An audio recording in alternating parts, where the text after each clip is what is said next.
Greetings and welcome to my YouTube channel, One Who Sees Tarot. We're going to have a brief discussion this evening for all of the zodiac signs. We're going to talk for about maybe 10 minutes or so, maybe not even that much. We're going to look at a brief explanation of the construct and the effective use of affirmations. Now, I never want to come across as if I know everything, and I resent that in teachers who do. I don't like that idea because I don't think any person or any entity knows all. That would probably be logically impossible.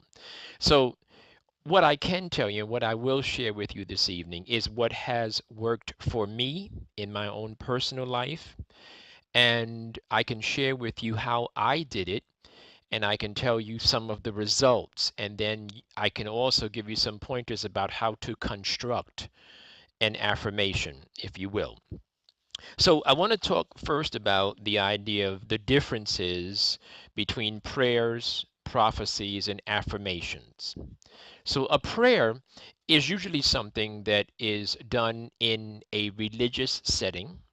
It usually is done to a particular deity, and it usually is in the form of a request or of a thank you for a request that was granted. It's similar, very much similar. These three things, the prophecy and prayer and affirmations, they certainly do share the core energies. There is no absolute separation in these three things, but just for the sake of this discussion, I need to pull out the affirmation part and just talk about that just for the context of this discussion, but they are certainly connected. So prayer is something that we do to a deity and we usually are requesting or we're thanking for something. Prophecy is usually a prediction. It usually is a prediction of something to come. And oftentimes it too is related to a deity or a particular religious persuasion. Of course, when you review the actual definition of the word prophecy, you'll find that divination, which the tarot falls under, and astrology and numerology, these soft sciences, they actually are part of a global definition of the word prophecy. So don't just wanted to throw that in there. But prophecy is a prediction. Prayer is a request. Now, what is an affirmation? So an affirmation is a statement of fact. It is a statement of documented, realistic, or real, uh, hard items or dynamics, right? There are four walls in this room. That's an affirmation. The sky is blue. That's an affirmation. I am a male, you are female, whatever the case is. But those are affirmations. How do we use them and why do we talk about them in the metaphysical sciences? Well, what's happening is that the metaphysical sciences have brought to the attention of the public that all of us are programmed. We're programmed through television, social media, the way we were raised, our education, our religious practices, our gender roles. We're programmed in one way or another. Not saying good or bad, but we are programmed. And we are programmable. Now, let's move into the slightly delicate part about the affirmations and prayer and prophecy. I believe my philosophy has brought me to a place where I believe that we are surrounded by something like a plasma, like it's like a bubble. And this plasma of energy, we emit certain vibrations into this plasma, and this plasma touches the plasma of other people and other things, if you will. You follow? So the idea is that there's like this aura around everything and everyone. So when I think a certain way or feel a certain way, I emit like an electrical current through this ether, through this ethereal bubble. And this is called our aura or our vibrations, right? And what's happening is that we emit energy, and the energy touches the next person or touches the next dynamic or situation or what we might call circumstance. So when we begin to look at affirmations and try to look at why they are different, why are they separate from prayer and prophecy for the sake of this discussion? An affirmation says this is something that you know, that you are declaring and programming your mind to receive, to look for, to accept.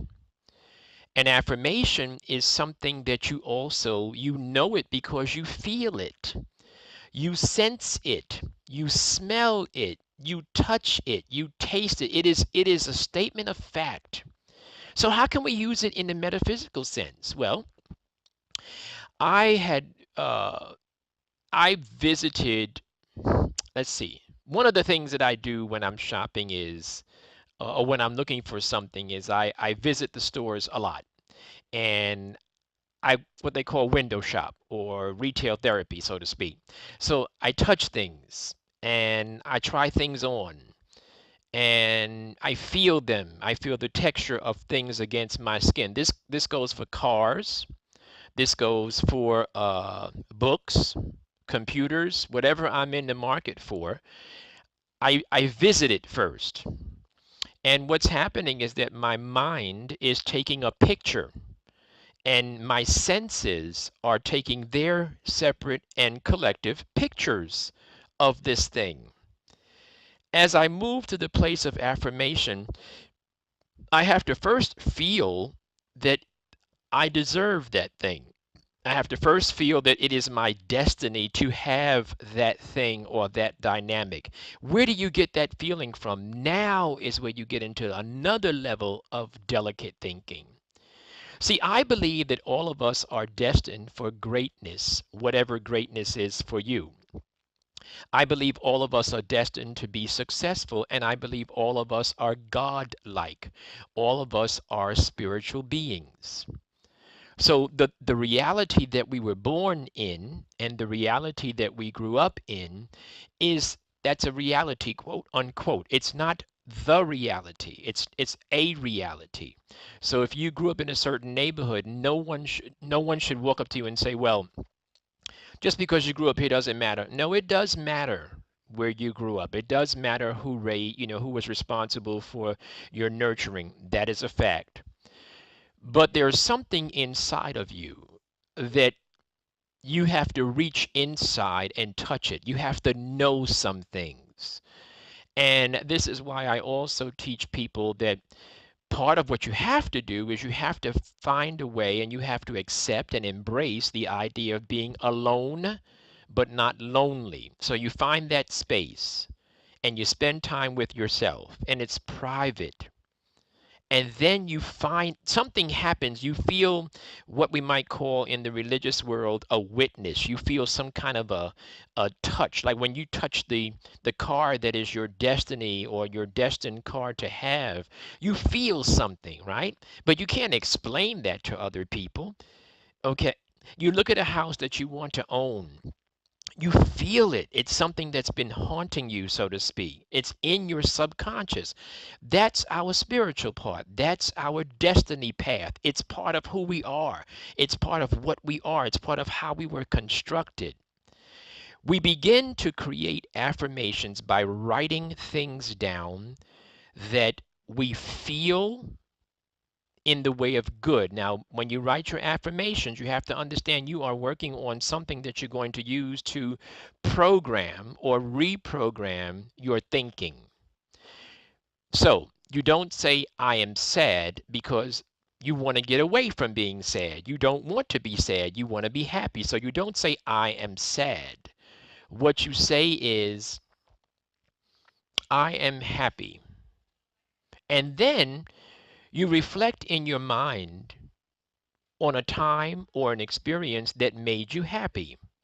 You go into your conscious and your subconscious mind, and you remember, and you anticipate, and you should also take it to such a level that you actually sense it.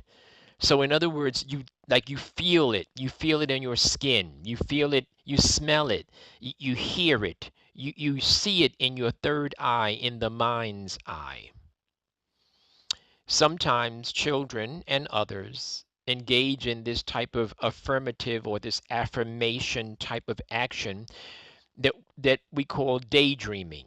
Well, that's it could be something that we could actually use for our better good.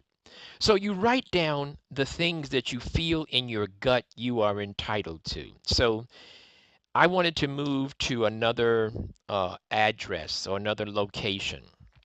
And so I would visit the other location. This is how it worked for me. I'd visit the other location, and then I began to capture the sensations of the other location.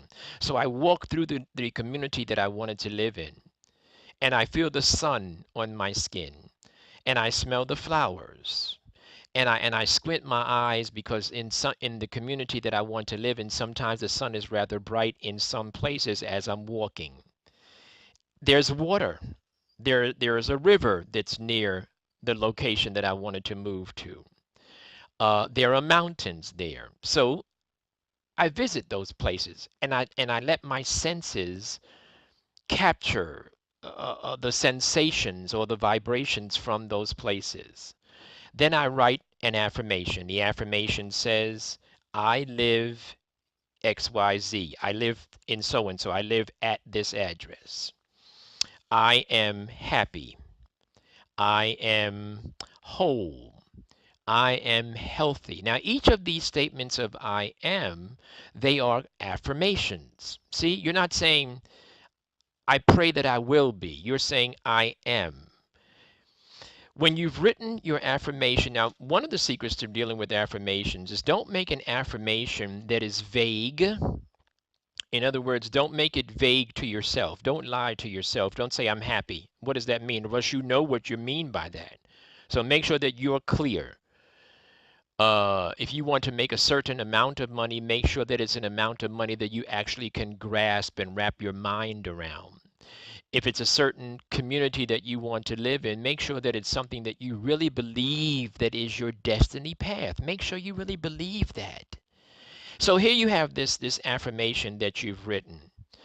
Now you move to the level of using the affirmation and programming yourself to accept that reality and to receive it and to look for it, right? So here you have it. So you get yourself either some a rosary if you're from this culture, or you might get prayer beads or meditation beads or whatever they might be called in whatever culture you are you were born into. The idea is to repeat the pattern, to repeat the affirmation during the course of the day. Now I sleep with my prayer beads because when I'm involved in deep affirmation and deep prayer, if you will, see how they mix? When I'm involved in this on a deep level, I sleep with my beads because if I have a thought during the evening while I'm sleeping that is negative or contrary to what I am affirming or what I believe is my destiny path and what I believe I'm entitled to, then I'll wake up and I'll grab my beads and I'll go consciously towards my affirmation. So the affirmation has to be something that you absolutely believe. It has to be something that is not vague.